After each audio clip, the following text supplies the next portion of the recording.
for you, church. As we contemplate on the situation we're in, I'm reminded by my life verse, Romans 8:28.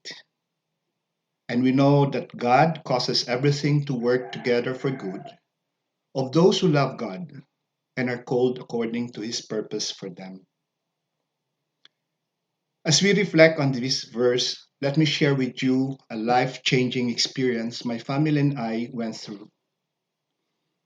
Some of you know that we decided to move to the States in 2011. It was a leap of faith decision as we wanted to give our only son the opportunity to pursue a brighter future in the land of milk and honey, so to speak, after graduating from college the year before. I had to leave a very bright career with a telco company that was on the verge of becoming number one in the industry. And leaving so meant foregoing my retirement benefit after staying with the group for 15 years. We also had to leave a church family that we loved and had served for 16 years. We brought our life savings, hoping that this could sustain our stay while on a job search. We left on March 23, 2011 for Oxnard, California. On March 29, unknown to my former boss and many of my colleagues, the telco company I worked for was sold to its rival. I thought perhaps that this was a sign God was leading us in the right direction. For if I stayed with the company, I would have been let go, as what happened to many of my former colleagues later. Sadly, after 9 months, our savings was nearly depleted that we had to move from California to stay with my sister-in-law in Maryland. We left on December 7, a day after celebrating our son's birthday, taking along what we could in the car. With barely $2,000 left and 5 days of cross-country driving with a car with expired insurance, we arrived on the 11th. A miracle, however, happened the following day, which was my birthday, as a job offer came by email for me to come home and work in the Philippines. While this meant leaving my family and for me staying by myself, we grabbed this opportunity. After staying though for only 4 months, I needed to come back to Maryland as our son was contemplating of joining the military after many unsuccessful attempts to find work. My wife and I agreed that my presence was needed in this decision. Again, with very little savings to tide us over, we decided to sell our property in the province. Another miracle happened. In just 10 days, the property was sold, and I left middle of May in time for my wife's birthday. We stayed in Maryland until June 2013, and with no job to sustain us, our son joined the army in January of that year. While he was paid while on training, the money was not enough to support us.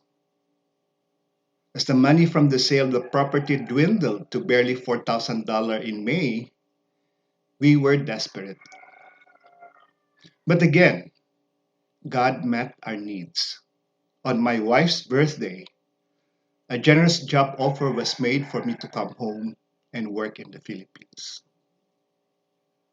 To cut the story short, we're back and staying home for good. Think about it.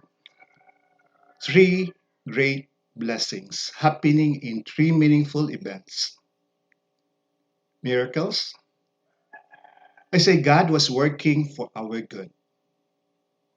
In spite of more than 3,000 job applications, four unsuccessful final interviews, two temporary homes in two states, 2,800 miles of cross-country driving, and living on the edge, sustained only by meager savings, God was ever so faithful.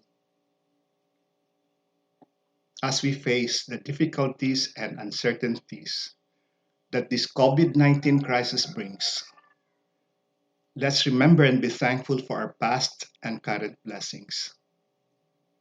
He, he provided for us in the past. He will do again today and in the coming days. And most importantly, I implore all of us not to lose focus on God's goodness and faithfulness. A famous paraphrase of Romans 8:28 to 30 reads, "To those who love God and are called for his purpose." Verse 28, "Bad things turn out for good." Verse 29, "Our good things can never be lost." And verse 30, "Our best things are yet to come." This promise, however, carries with it a colatilia. It is for all those who committed themselves to and are living for Christ and are intimate with and following his will.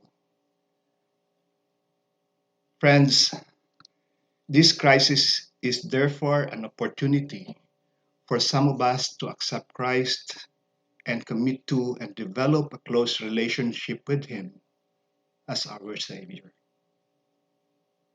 For as we remember the past Holy Week, let's seek the promise of Romans 8:32. Since he did not even spare his own son, but gave him up for us all, won't he also give us everything else?